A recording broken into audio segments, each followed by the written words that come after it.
Walamma hadarat Abdullah bin Umar al-wafatu, di saat Sayyidina Abdullah ibn Umar, putra daripada Sayyidina Umar ibn Khattab, di saat Sayyidina Abdullah ibn Umar atau yang dikenal dengan sahabat Ibnu Umar, hadaratil wafah, mau meninggal.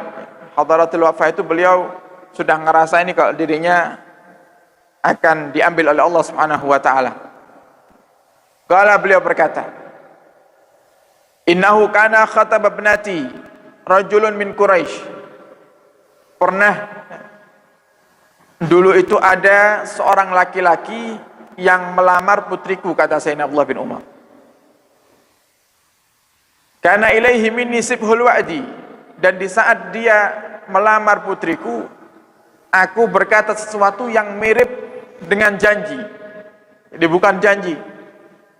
Jadi ketika ada laki-laki datang ke rumah Sayyidina Abdullah bin Umar untuk minta putrinya, Sayyidina Abdullah bin Umar ini memberikan harapan kepada laki-laki tersebut, tapi tidak janji, mirip janji, ya sekedar memberikan harapan. Oh insya Allah nanti kita kita istikharai, kan biasanya kalau orang mau diminta putrinya kan gitu, tidak langsung jawab. Nah ini kebiasaan orang tua yang baik, perlu dijadikan contoh. Kalau ada yang punya putri ataupun putra diminta sama orang, jangan langsung diterima, istikharah dulu, minta petunjuk daripada Allah Subhanahu wa taala. Jadi setelah minta petunjuk, oh kiranya dapat jawaban yang baik dari Allah, maka baru terima. Karena itu juga penting dalam sebuah pernikahan, istikharah. Karena kalau langsung diterima atau asal-asalan diterimanya, itu menunjukkan ada tujuan terkadang yang diinginkan, yang bersifat duniawi. Hati-hati. Jadi Sayyidina Abdullah bin Umar membuat harapan kepada laki-laki yang melamar putrinya. Wallahi, kemudian beliau bersumpah, la alqallaha bisulusin nifaq, aku tidak akan bertemu dengan Allah dengan membawa kemunafikan. Aku tidak mau mati dalam keadaan dicap sebagai orang yang munafik. Padahal ini bukan janji, ini cuma harapan saja, memberikan harapan kepada orang lain.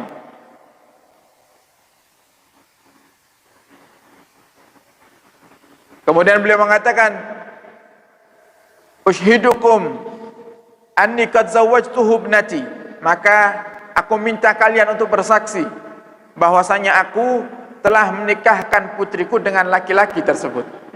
Nah, mungkin Sayyidina Abdullah bin Umar sudah mengetahui laki-laki baik. Nah, kalau di zaman sahabat, di zaman kehidupan Sayyidina Abdullah bin Umar, itulah kehidupan atau masa yang sangat baik, sehingga mencari orang yang baik sangat gampang sekali di masanya Sayyidina Abdullah bin Umar. Sebaliknya di masa kita, mencari orang yang baik sulit. Mencari orang yang baik, menantu yang baik sulit. Nah, paling tidak ada yang perlu diperhatikan ketika mencari menantu, karena kalau mencari yang sempurna tidak akan ada. Makanya kalau ada laki-laki yang belum menikah berharap memiliki istri yang sempurna sampai kiamat, tidak bakal nikah.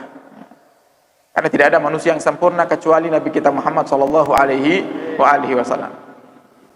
Tapi paling tidak ada yang perlu diperhatikan.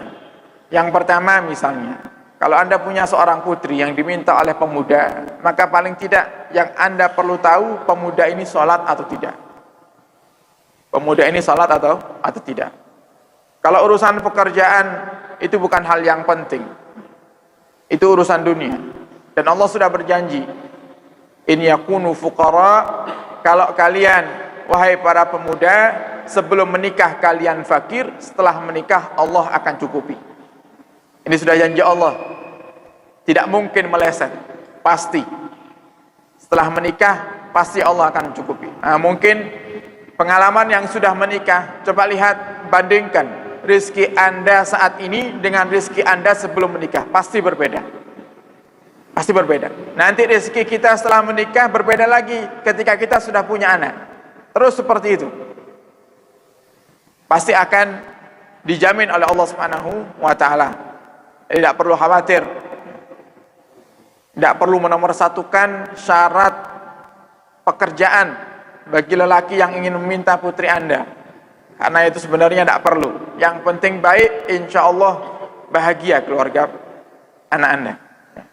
Karena banyak orang itu yang mementingkan harta, pokoknya anakku harus menikah yang paling tidak selevel, atau tidak yang di atasnya, yang kaya, biar hidupnya bahagia. Uang tidak bisa menjadikan kita bahagia. Coba lihat, ketika datang wabah, yang paling kaya pun pusing, padahal duit banyak. Yang paling kaya pusing. Yang tidak pusing, yang hatinya nyambung sama Allah. Yang kaya pusing, yang miskin, yang tidak nyambung dengan Allah, hatinya pusing juga. Sampai ada bahasa dengan adanya wabah ini benar-benar ekonomi rusak semuanya, benar-benar pemasukan tidak ada. Nah, sebenarnya ada. Tidak ada hari kecuali kita dapat nikmat daripada Allah. Kapanpun itu, di saat aman ataupun tidak aman, pasti kita dapat nikmat.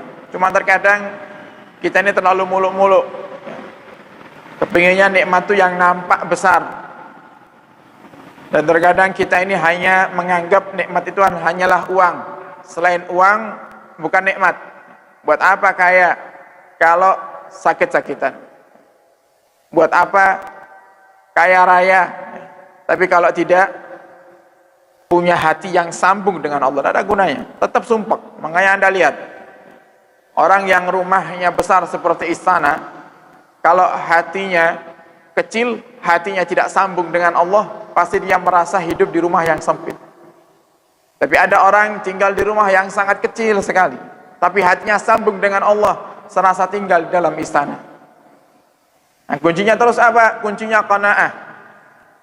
Idza ma kunta dza qalbin qanu'in fa anta wa malikud dunya sawa'u. Kalau kamu punya hati yang qanaah, maka hidupmu dengan hidup seorang raja sama, tidak ada bedanya.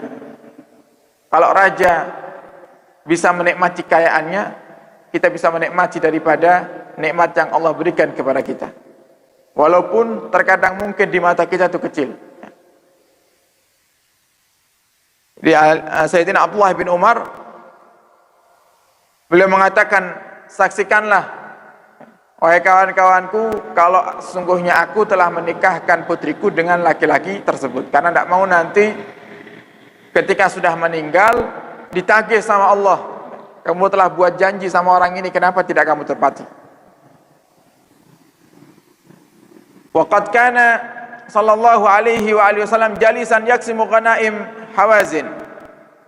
Pernah suatu hari ceritakan Rasulullah sallallahu alaihi wasallam duduk bersama para sahabatnya untuk membagi ghanimah, membagi harta rampasan perang.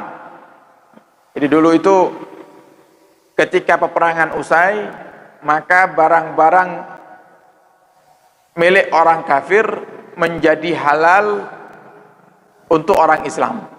Di apapun itu, pedangnya, baju perangnya, atau mungkin kendaraannya, itu menjadi halal. Ya, ghanimah daripada harta rampasan perang dengan orang-orang kafir halal bagi orang muslim.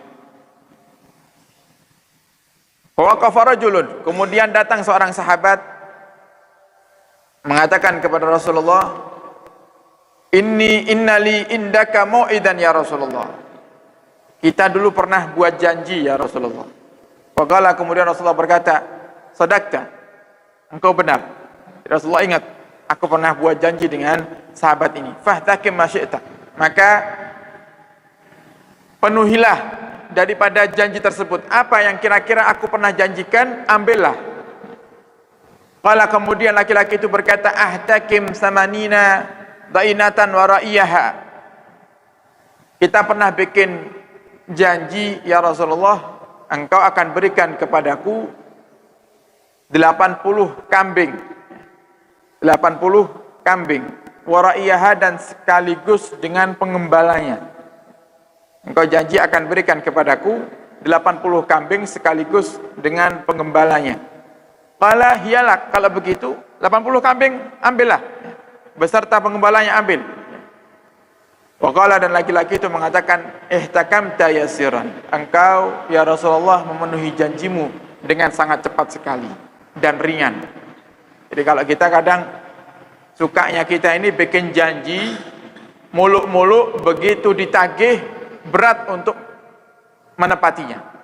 Oh, nanti gampang kamu, nanti kalau saya sukses kamu tak kasih duit 10 juta. Giliran sukses mau mengeluarkan 10 juta berat. Main tidak usah muluk-muluk ya, dalam hal apapun itu. Karena kalau sampai tidak kita tepati, maka kita sudah masuk dalam golongan orang-orang yang munafik. Dan orang-orang yang munafik, orang-orang yang dibenci oleh Allah Subhanahu wa taala. Wa in kana indal wa'di aziman ala alla yafiya fa huwa nifaq. Di saat dia buat janji kok terlintas dalam hati untuk tidak menepatinya, makalah itu, kata Imam Ghazali, sudah masuk tanda kemunafikan. Walaupun belum jatuh tempo, ya, belum datang waktu untuk menepati janji, tapi sudah ada niatan. Nah, sudahlah, yang waktu itu dilupakan saja. Ya. Itu sudah masuk munafik.